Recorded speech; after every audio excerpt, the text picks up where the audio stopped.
What a wonderful world. Do you wake up every morning and say that?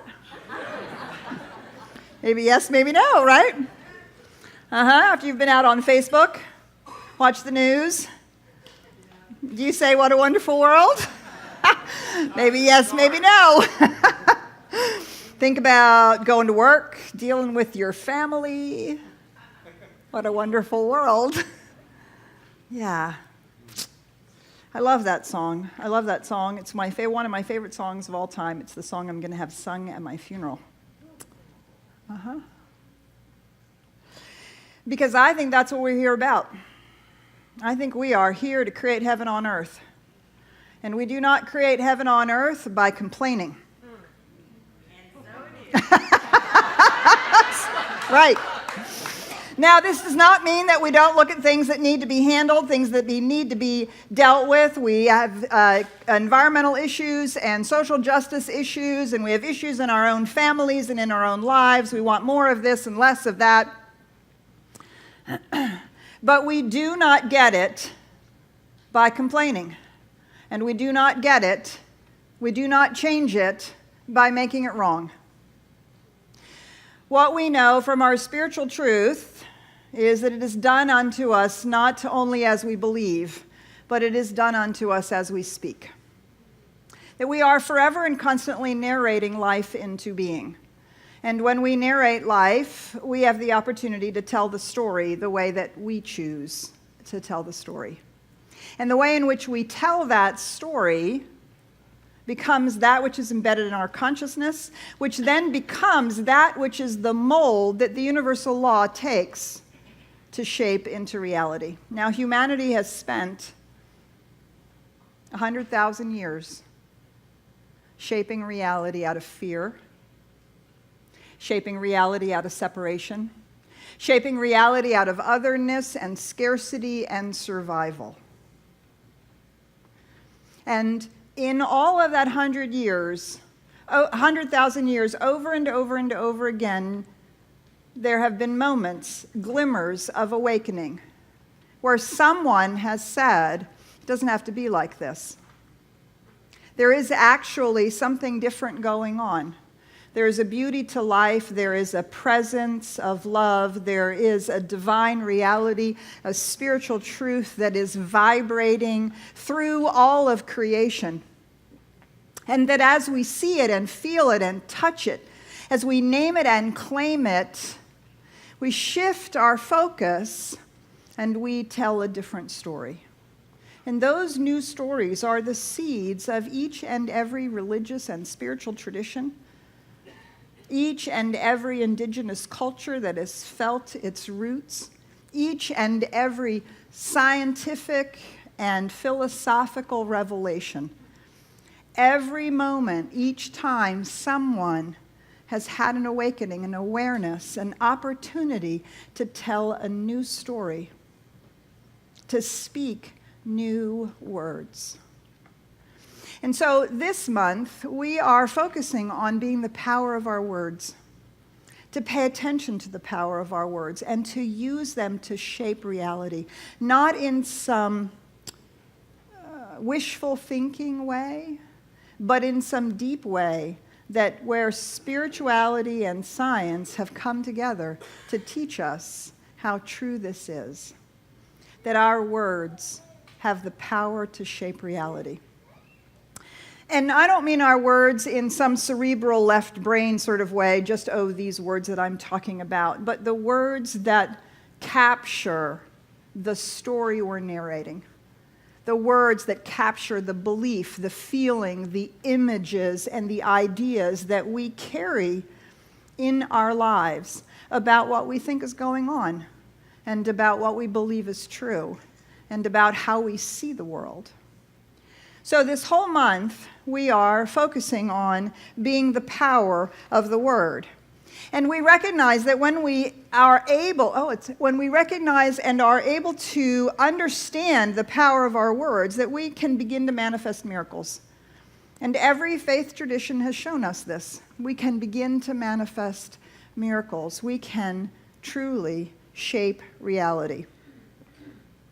Now, in the science of mind, we are in that long tradition of philosophical, scientific, and spiritual understanding about how to understand reality, how to understand our place in it, and how to participate in what's going on. We call it New Thought.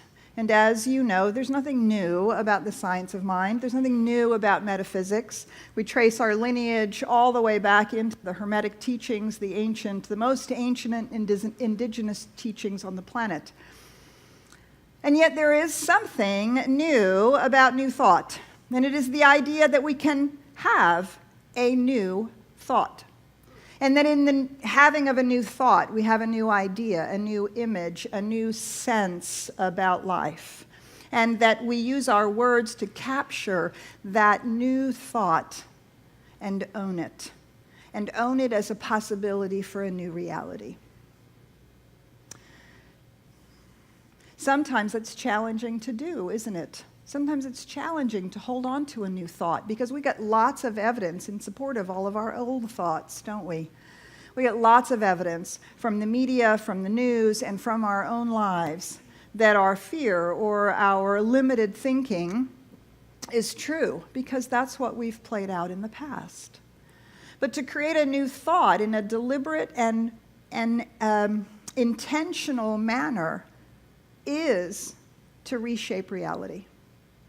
And the one thing that's new in the science of mind, those of you who have been in classes, you know you've already been taught some of this. You've already begun to learn it. You experience it every single time you go up there into the peace room and you spend time with a practitioner who is saying a prayer for you and your life.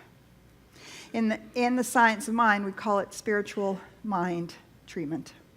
Spiritual mind treatment. A way to teach ourselves to manifest miracles, to heal ourselves physically, emotionally, mentally, and bring ourselves into an alignment with spiritual truth, a deep and profound spiritual technique. Spiritual mind treatment. And it's such a weird word that we often hide behind the word affirmative prayer. We think that that's a little bit easier to get a hold of and that people will understand it a little bit more. But it's not prayer in any way that we've ever learned prayer before. It has a reason for being called spiritual mind treatment. First, it's spiritual. It's not operating on the physical plane at all. It's not operating with energy. It's not operating with physicality. It is operating on the intangible absolute, dealing with the absolutes of life, the spiritual reality, the causal level, the as above part of reality in the Hermetic teaching, as above, so below. Spiritual because it is dealing with that which lies beyond the purely physical and mechanical understanding of reality. A spiritual mind treatment. Mind because we are capable of understanding and using the knowledge through our own consciousness and awareness. We are actually capable of understanding and using the creative process because we are part of it. And we are that creative process awakening to itself. And we can, in fact, understand and use it, just like we can understand the laws of physics. And we begin to understand the laws of quantum physics. We can understand the spiritual reality, and we can apply through our conscious awareness. And I personally love the word treatment. I know it's really weird for a lot of people when they're first new in metaphysics and the science of mind, spiritual mind treatment. What the heck is that? Well, I think of it as treatment. It's a treatment for your consciousness like you take an aspirin for your headache. Right? It's a treatment for your consciousness. It is a way of treating your consciousness in the same way that you take vitamin C to boost your immune system. So we are deliberately inducing something into our consciousness which we know will shift it, realign it, bring it into wholeness. Just as we do treatments on our physical bodies. We do energetic treatment. We do treatment, with our supplements, with allopathic medicine, right? We treat our physicality. And so we also treat our consciousness in the same way. It is a treatment that we give to ourselves as if we'd gone to our medicine cabinet because we had a stomach ache. Spiritual mind treatment. And so when we engage in spiritual mind treatment, we are actually paying attention to the power of our words. Not only are we paying attention to it, but we're using the power of our words in a deliberate and conscious manner. And we can learn how to do it. We can learn how to do it. It is not rocket science. Now, these are some of the things that I think is the most fascinating when you think about the teachings of Jesus and you think about the teachings of metaphysics and you think about the teachings of the science of mind. Do you know that all of this stuff used to be what was taught in the mystery schools? We are teaching out here in public and on Facebook what used to be hidden in the mystery schools because it was considered both dangerous and causing us to be a little too close to the gods. So it was hidden in the mystery schools. But actually, we can learn how to do it. These are exactly and precisely the things that are taught there. We can understand and use this process. So, Centers for Spiritual Living has recently redefined, and I don't want to say that, has recently relanguaged the principles and practices that we teach in Science of Mind. I was very involved in it. It was really great. We're going to start putting it out so that you get it as well. So the next few pieces of information come directly from Centers for Spiritual Living. Now, when I went to ministerial school, I had a fabulous ministerial teacher, Reverend Glenn Wood. And oh man, did the things that he made us do with the Science of Mind textbook. But one of the things that I had to do as one of my projects for one of my classes is I had to comb through the entire book, all 574 pages of it, and find every definition or description of spiritual mind treatment that was in that book. And then I had to correlate the definitions and the ways in which Ernest Holmes elucidated what a spiritual mind treatment is and what it's for, what it's about. I still have that notebook. Yeah. So this is a synopsis of that kind of work that was done by a number of people thinking about, okay, what is this thing that we teach called the spiritual mind treatment? It is truly the cornerstone of the practices that we teach in the Science of Mind. Spiritual mind treatment is a specific methodology that puts all of our principles into practice in a systematic and intentional manner. It is designed to induce our ability to work with all of our principles. Through spiritual mind treatment, we consciously use the creative process to direct spiritual laws to heal and change real-life conditions, which automatically assumes that there is such a thing as a creative process, that there are spiritual laws that we can understand, and that we might also say, and that we may direct and heal our lives. Do you see the underlying fundamental implication of that? It is not God's will. It is the marriage of God's will as my will, as your will, as our will, that we can, in fact, use the spiritual laws to heal and change our life conditions. And that spiritual mind treatment, regularly used and applied in every area of life, develops a deeper awareness, expanded consciousness, and a greater experience of the one infinite reality. So I will make a confession to you. I have been in the ministry for 35 years. I've been in the Science of Mind for over 40.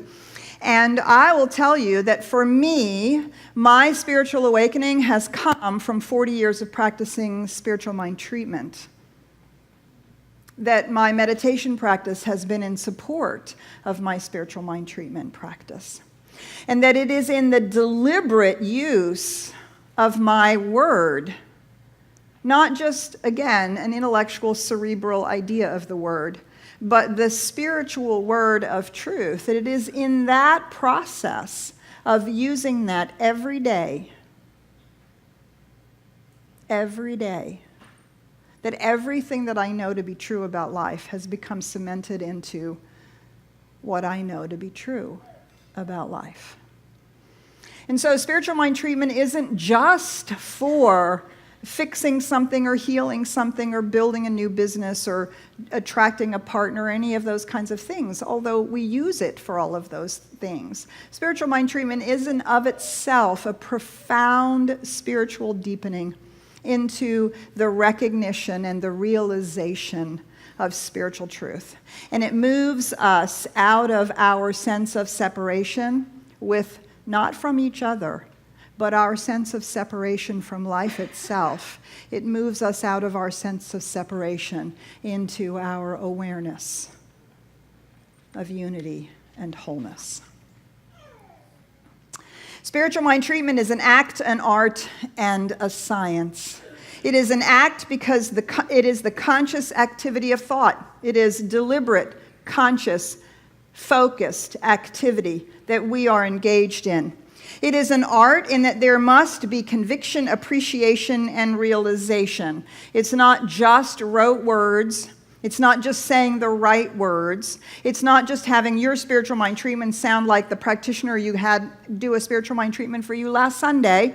It's not comparing our spiritual mind treatments to anybody else's spiritual mind treatments. It is an art in the way that we weave our conviction, appreciation, and realization together for ourselves. And it is a science in that it produces verifiable results through the application of impersonal, consistent spiritual laws.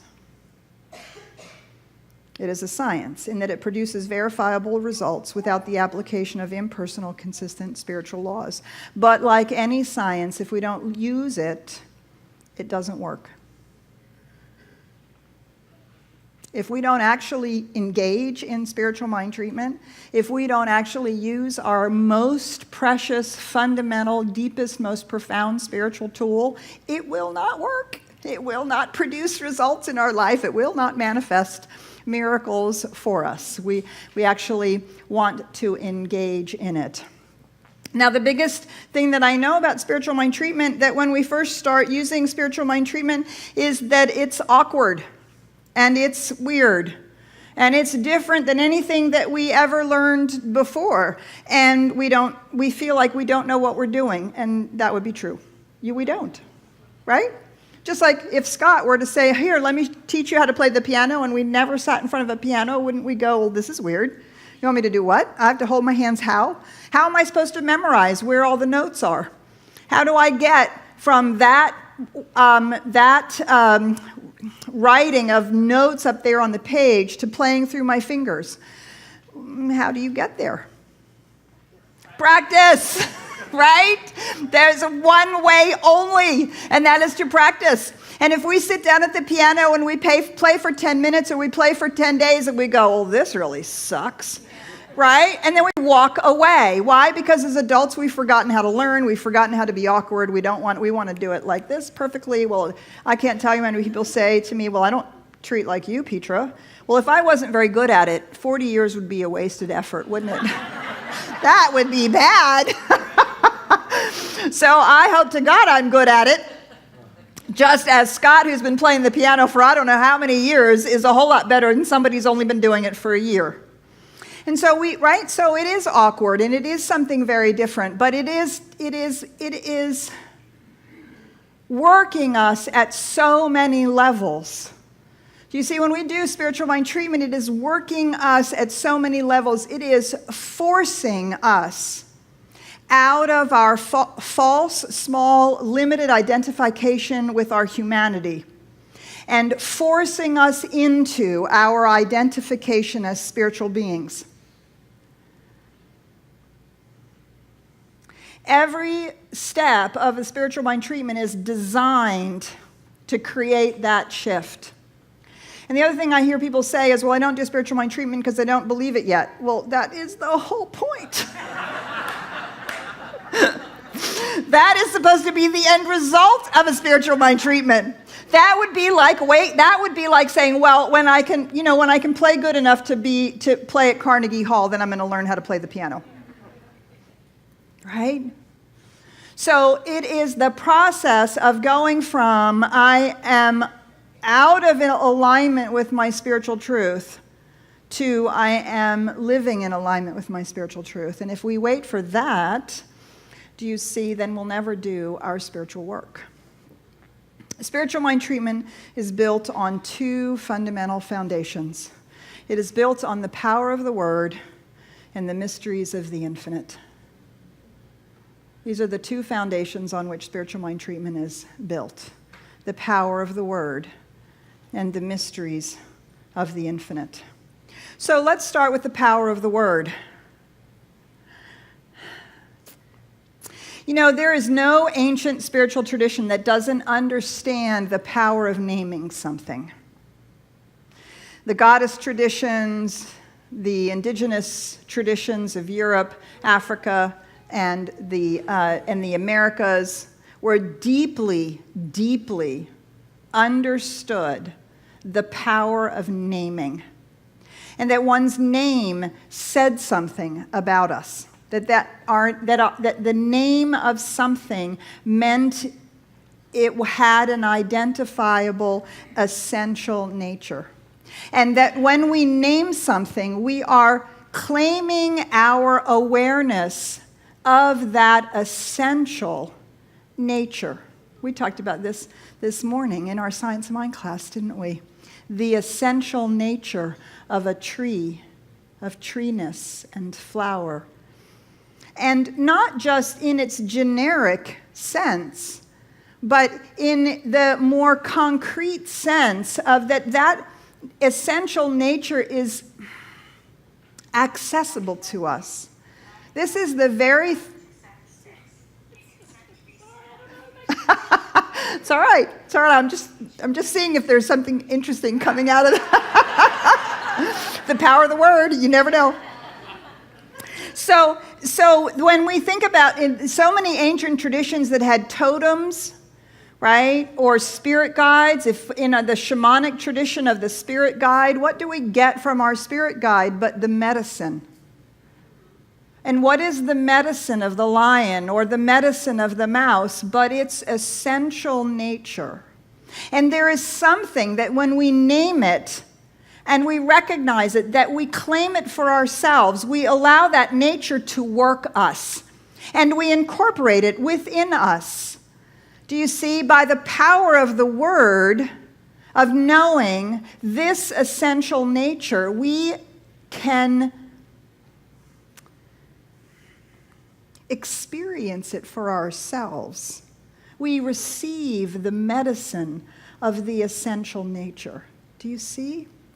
So when we name and claim aspects of the divine infinite reality, yes, of course, we can't possibly have a name that captures all of transcendent mystery. But when we say love, abundance, absolute wholeness, do you see, when we name it, we are receiving the medicine of that essential nature in exactly the same way. And we build a relationship with it that becomes real to us. So for me, one of the ways in which I really experience this is when people who go hiking with me, so now I don't know whether they think it's cute or it's annoying, but I'm walking around as I'm hiking, I'm like, oh my God, look, there's a little lily. Oh, that's a penstemon. Oh, look at that beautiful Sitka spruce. Oh my God. Because they're my friends. Do you see? I've hiked so long in so many places, and I've sought to understand and to build relationships with these beings around, that when I name them, I'm re-establishing my awareness, my relationship. I'm reacquainting myself with the medicine that is available there, that is there whether I'm here or not. Do you see? And in that process, I belong. I walk down a path in the middle of the wilderness, and I know I'm at home because I'm surrounded by my friends. Because my essence and that essence has built a relationship. And so this is why it becomes so important.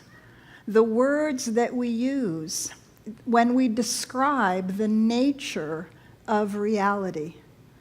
What is the essential nature that we are recognizing, that we are imbibing the medicine of?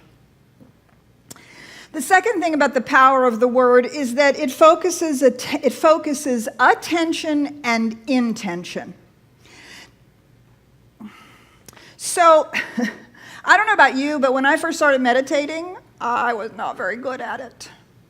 When I first started meditating, I sat on my cushion. Okay, I'm sitting here, breathing. Breathing. Okay, I'm breathing in. I'm breathing. Am I supposed to be thinking about breathing? What am I supposed to be doing? I'm breathing. Oh, I'm not supposed to be thinking anything. Oh, right. Okay. I'm not supposed to be thinking. Stop thinking.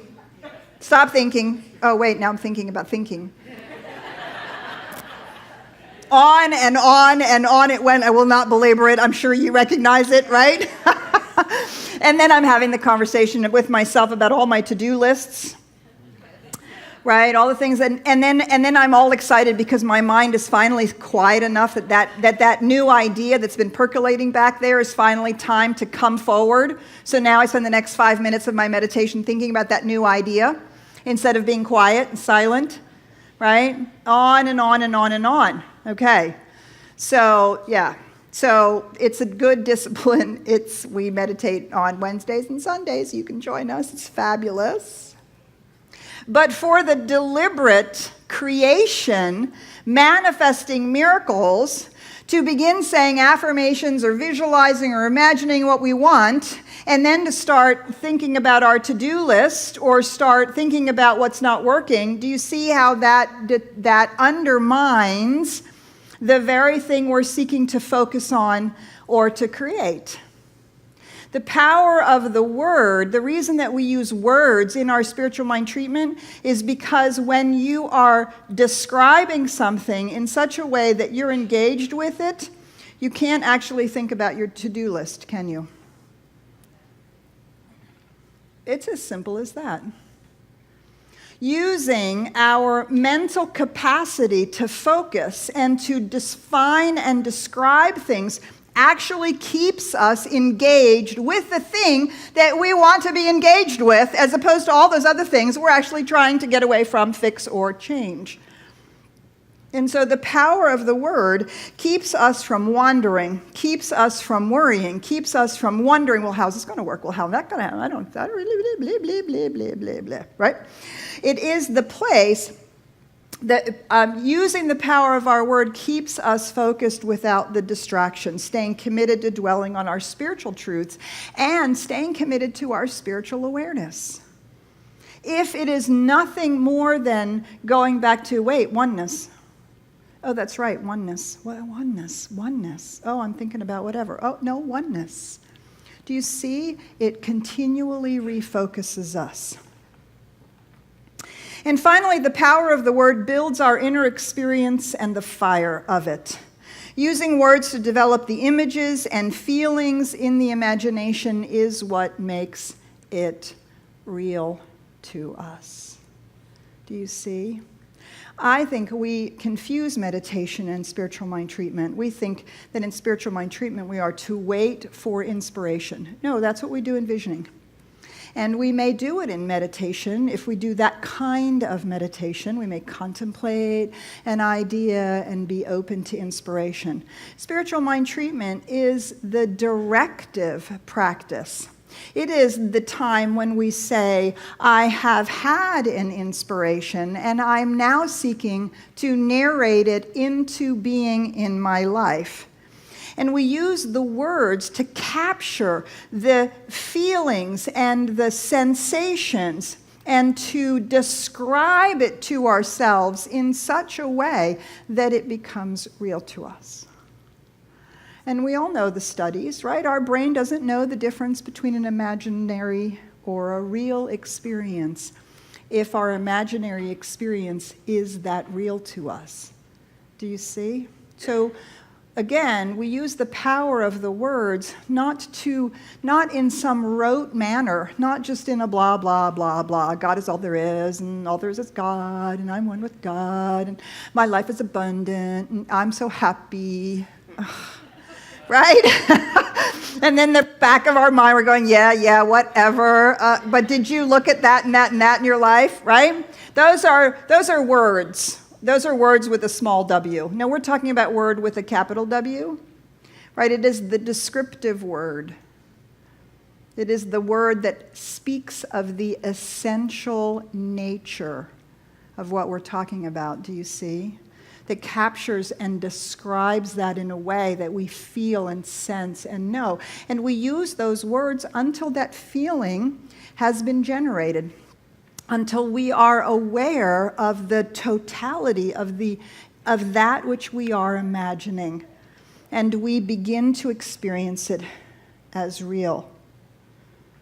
So for me, I do two things to really help with this in terms of the power of the word. The first thing is I use a lot of nature examples for myself.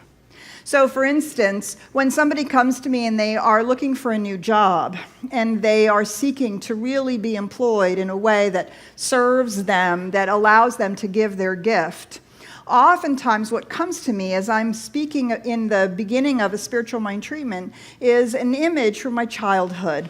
We had rhododendron and azalea bushes all along the front of our house. Actually, the truth is every house in our neighborhood just about had it. And in the summer or the spring, when those things were blooming like you can't believe, they were humming with bees. Humming and buzzing with bees, and the bees were coming and getting the pollen, and sometimes we would have to wait for a bee to come out, and then we'd pluck the little azalea and we'd eat the end of it and get the honey out of it, right? Did you ever do that? Yummy, yummy. But it was like a hum. There was this hum, this activity, and I remember just being entranced by it. And I thought each one of those bees is doing what is theirs to do. There is an essential reality to the activity of life. And every aspect of life understands its part in it.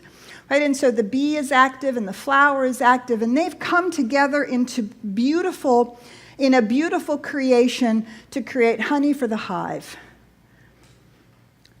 Well, that's what's true for the person that I'm doing spiritual mind treatment for, about them and their job. Do you see? It's the same feeling. It's the same essential nature. There is a flower waiting for their doingness, and those two things must come together as beautifully as the bees and the flowers came together and those azalea bushes in my childhood. And so I use things like that to build the awareness of what it is that I'm seeking, of the essential nature that I'm seeking to experience and express. I also love to use universal principles. So I have a number of universal principles that really speak to me when I'm trying to imagine how is it that life will be different when this spiritual mind treatment is over. My two favorite ones is Thomas Troward's statement, principle is not bound by precedent. Right, everything is new. Just because it was a failure last time doesn't mean it's going to be a failure this time. Just because it didn't work out or just because I don't know how to do it or whatever, principle is not bound by precedent. Every moment is new. The other one is Ernest Holmes's statement. He says, spirit is forever taking form and releasing the form that it has taken so it can take new form. So when I'm doing spiritual mind treatment about loss of a job, loss of a relationship, or simply the desire to have the courage to leave one thing, to move to another, this universal principle speaks to me. And I can imagine that deep and profound process of creativity that's happening all the time in the universe. And if it's happening in the universe, do you see it's happening in our lives as well? And by working with those words, I'm grabbing that essential nature, getting the medicine of it, so that it shapes the rest of the spiritual mind treatment. And of course, part of what we're seeking to get the essential nature of are the mysteries of the infinite. Because our spiritual mind treatment starts about the truth of infinite reality. It starts with the truth of life itself. To meditate on the infinite, absolute, ultimate reality, to express and experience these ideas about what is true about the transcendent reality without reference to ourselves as individuals. Right? These are the important things that we experience in meditation and in our deep mystical practice. So I'm going to take a minute to plug my practical mysticism class. It comes up here, I think it's this week, starting this week. Practical mysticism class, we're going to talk about 7 ways in which we can, as individuals, in which we already do engage with and experience the mysteries of the infinite, of the absolute essential nature of reality. You can and do already experience it, because it is already part of who you are. Yes, my dear? It's on Tuesday. Thank you. It's on Tuesday. Okay, thank you. So it's coming up. So it's in the pulse.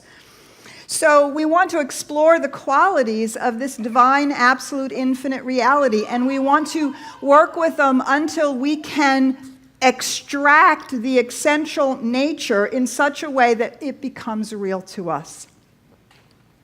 Now, people often ask, well, what are the qualities of God? And if you've been in any classes, you know that there's no definitive list of universal principles, universal truths, or qualities and attributes of God. Why? Because we all use a different language. We all mean different things by different words. And in our spiritual mind treatments, you have to use the words that work for you, that have meaning and purpose in your life, that have juice for you. But sometimes it's nice to have a good place to start. And so the qualities of spirit, this is a list of 7 qualities of spirit that come from Thomas Troward. So I'm going to plug my other class, Thomas Troward class. One of my favorite classes. Actually, I love both of these classes I'm teaching. The Thomas Troward class is an opportunity to really dive in, to give food to your left brain. Give food for your left brain so that it can catch up to what your right brain and your heart already know. So it's brilliant. So it's a brilliant material. Anyway, he has this is the best list of the qualities of spirit that I've ever heard. So I'm going to read it to you because I think it's amazing. The substantive properties of spirit. Thomas Troward. What is spirit? Well, to begin with, it must be life. It must be life, because it is the impulse of all creation. Then, therefore, because it is life, it must be love. Because as the undifferentiated principle of life, it cannot be otherwise than tend to the fuller development of life in each individual. And the pure motive of giving greater enjoyment of life is love. Then, because it is life, guided by love, it must be light. That is to say, the primary, all-inclusive perception of boundless manifestation yet to be.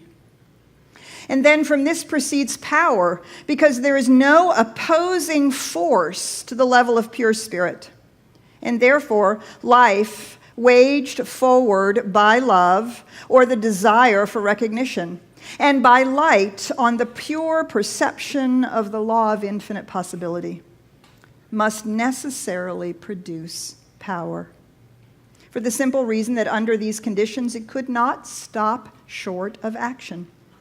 For that would be the denial of life, love, and light, which it is. And then because of spirit is life, love, light, and power, it is also peace. Again, for the very simple reason that being the spirit of the whole, it cannot set one part in antagonism against another. For that would be to destroy the wholeness that it is.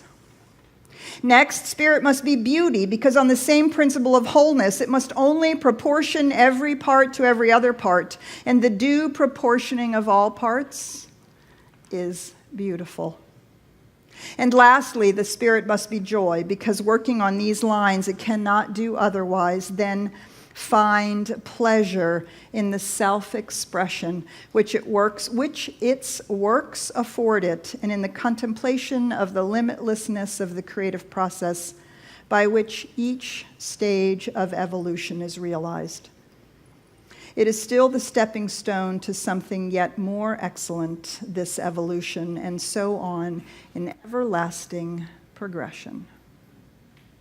Life, love, light, peace, power, beauty, joy.